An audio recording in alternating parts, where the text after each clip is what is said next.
আজকে আবারও সিম্পলভাবে তৈরি করে নিলাম ডেজার্ট। আসসালামু আলাইকুম এভরিওয়ান, কেমন আছেন সবাই? আজকে এই সিম্পল ডেজার্টটা আমি কীভাবে তৈরি করেছি একবার দেখে নেব। আর আমার রেসিপিগুলো আপনাদের কাছে কেমন লাগে জানাতে ভুলবেন না কিন্তু। মাশাআল্লাহ, ডেজার্টটা দেখতে যতটা সুন্দর হয়েছে খেতে অনেকটা মজা হয়েছে। চাইলে রেসিপিটা ফলো করে বানিয়ে নিতে পারেন। আমি কীভাবে তৈরি করেছি একবার দেখে নেব। এখানে আমি জেলিটা তৈরি করার জন্য নিয়ে নেব পরিমাণ মতো পানি, আর এখানে নিয়ে নেব অরেঞ্জ জুসের যে পাউডারটা আছে ওটা আমি দিয়ে দিলাম হাফ কাপ, পরিমাণ মতো চিনি আর 1 টেবিল চামচ আগার দিয়ে ঠান্ডা অবস্থা আমি ভালো করে এটাকে মিক্স করে নেব। এখন চুলাটা জ্বালিয়ে বলক আসা পর্যন্ত অপেক্ষা করব।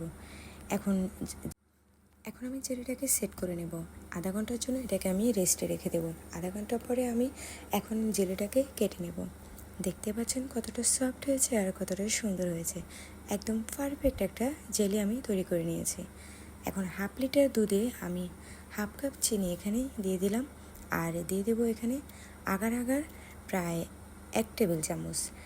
এটাকে আমি ঠান্ডা পানিতে মিক্স করে তারপরে দুধের মিশ্রণে মিশিয়ে নেব। এখন এটাকে ফোটানোর জন্য আমি অপেক্ষা করব। ফুটিয়ে আসলে আমি জেলিটাকে তৈরি করে নেব। যে অরেঞ্জের জেলিটা আমি তৈরি করে রেখেছিলাম ওটা এখন মোল্ডে দিয়ে দিলাম, আর যে দুধের মিশ্রণটা আমি রেডি করে রেখেছিলাম ওটা এখন দিয়ে দেব। দিয়ে এখন আমি এটাকে ভালো করে দুধের সাথে মিক্স করে নেব।